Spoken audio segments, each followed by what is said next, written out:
Hey guys, welcome back to my channel. Today, in today's video, we are going to be looking at the new NATASHA DENONA CIRCO LOCO palette. Now, full disclosure, I actually had to Google what this actually meant. I had no idea CIRCO LOCO meant circus. That makes sense given how vibrant this palette is. So first off, let's talk about the outer packaging, which is what I always talk about first. This is a beautiful outer packaging. It really does look like the circus with all those really beautiful multiple colors in the tints that they have. So I think she nailed it with this outer packaging. This is the packaging that the palette sits in when you pick it up from the store or when you receive it online. It's really, really beautiful. Love the shapes of this, love the colors. The back of the outer packaging has all of the shades and all of the ingredients in each shade. Now, I will let you guys know this palette is paraben free, it is cruelty free. However, it isn't vegan because it has carmine in some of the shades. I know a lot of you guys asked me about that because some of you have some sensitivity to carmine. Unfortunately, some of these shades do contain it. Now, the palette itself is super pretty. Just like the outer packaging, it transfers onto the palette itself, and I really like that she did this because it just makes this palette a lot more interesting and eye-catching to me. This is a full-size palette, so we're talking about the same size as Biba, as Gold, as Lila, as Sunset, some of those OG NATASHA DENONA palettes. I just think this is super, super fun. Now, because of the fact that it's a big palette though, I do have some comments on that because I secretly do wish, just like a lot of other people it sounds like, that this palette was in the midi size. So here is the inside of the palette. Now you can see that there are actually quite a few deeper shades in this one, and we do have some really nice pops of pastels, some really vibrant colors in here. I will say that the orange is a tad redundant to me because those two oranges on that far left side look pretty similar, but we're gonna get to that in the swatches later on. Now this palette is 129 US dollars or 170 Canadian dollars, which makes her a very expensive palette. So this is going to be something you got to think about if you're going to be investing in this one. Do you like color? That will be the first question to ask yourself.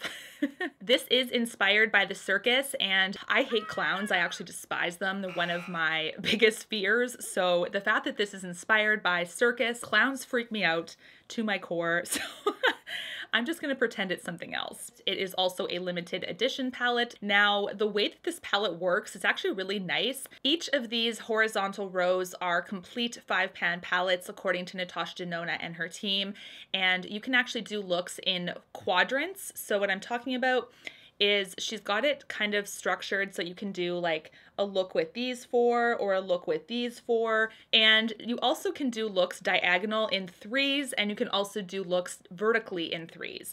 So it is really nice that she structured it that way to give us a little bit of some creative room here, because when I put my look together today, full disclosure, I went to her Instagram page for some inspiration. It does look super, super stunning, but I do think that as someone that doesn't wear a ton of color, I got a little bit overwhelmed at the beginning. What is gonna look good? Is anything gonna clash with each other? So I did go to her page for some inspo, and I'm glad that I did. Now on my Sephora app, it says there are 14 shades. There are actually 15. You can see there are 3 rows of 5, so 15 shades. There are only 5 shades that are matte in here. The rest are shimmer. So if you are a shimmer fan, you're gonna love this palette. I love shimmer, so that kind of made this palette a little bit easier for me to think and visualize putting in my collection. If it was more so matte, it would be harder for me personally to justify this. Normally when I prep my eyes for eyeshadow, I just use my Smashbox 24-hour eye primer. I love this one. It's a really nice pale pink with a nice like moisturizing component, slightly moussey as well. It's really, really nice for that pigment pop, the longevity of the shadow, and just really prepping the lid. But for something like this, this is very, very vibrant. And as I was swatching, I did notice when I was removing some of the shadow off of my finger, it was leaving a little bit of a hue behind. So that kind of gave me a bit of a warning sign. And just for you guys, a little bit of a friendly tip, if you are swatching shadows in store and you remove it and you find that it is harder to remove, chances are it might leave a bit of a hue on your eyelid as well. So because of that, what I did today was I actually prepped my lid with concealer. So the concealer that I used is the Mercier Flawless Fusion today. I just blended it in with a finger. Then I set it with a powder as well, just so I could really lock in that coverage to give my lids an extra layer. I do think that the Smashbox would still have worked fine. It does work really well with the rest of my Natasha Denona palettes, but because of how vibrant this one is, I knew I had to amp up the opacity and the coverage and that little bit of separation between my actual skin and the pigment itself. So for my look today, I actually did something way out of the box. Like, can you guys see how different this look is for me? You know that color kind of is like, wow, it's a little bit intimidating, but she did a great job with making some of these shades really cohesive. I started with the outer corner of the lid and I used the shade Acrobat. This is actually a fairly deep shade, as you can see, but it does do a good job of layering, blending. That opacity is there. It's very, very vibrant. And it did start off my look really well with that nice smokiness. Like I said, I did grab inspiration from this Natasha Denona look. It is quite heavily blue smoky eye, so I just pulled some elements of it and made it a little bit more Jenna friendly. Next, I went in with the shade Flip, which is a really beautiful greeny blue shade. Super, super stunning on the lid. This is also highly pigmented, highly creamy upon swatch. You can tell this one is going to potentially leave a little bit of a hue behind, which is why I decided to prep the lid the way I did. But this one performed just as well as Acrobat on the lid, and there was no fallout or anything, so that was really nice given it's also a shimmer shade. Next, I went in with the shade Fun to Mime. Fun to Mime is how you say it. Fun-to mime. So mimes are also really freaky in my books.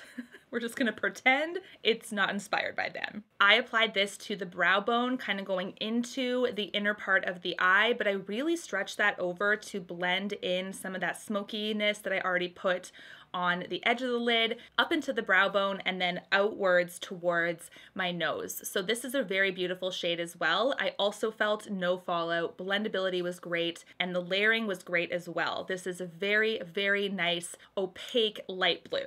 Next, I went in with Cotton Candy, which is a shade I really wanted to incorporate in this look somehow because pinks I really, really am drawn to. Now, this is one that I went in the inner brow as well, and this is also what Natasha did in her tutorial. So I really liked how this one worked with these colors right away. It was like a pop of that Cotton Candy look even. Like the shade name is totally appropriate.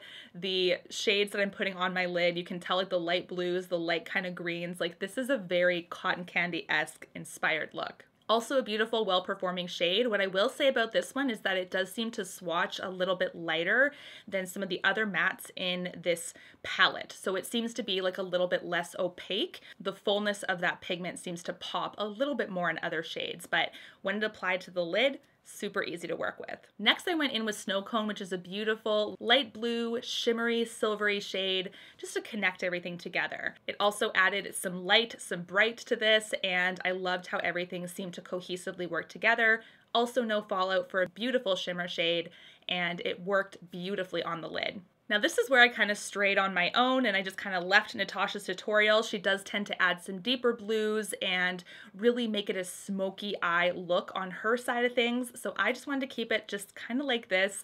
So I added Aerial List, which is a beautiful like light purpley shimmery silver color.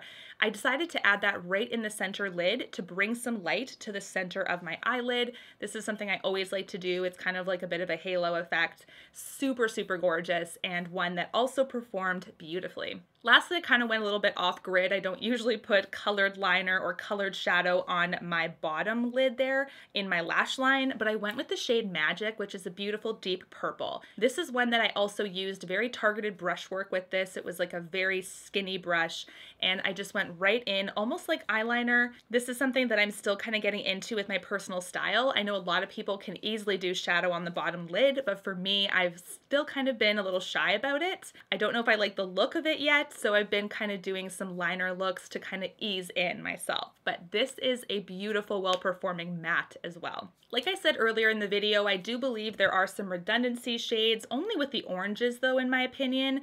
Like this orange here and this orange, they are different because one is a matte and one is a shimmer. But because of this beautiful like deepy bronze orange right here, I don't think we needed both of those oranges. I wish she would have added maybe more dimension with this shade here, like Flip.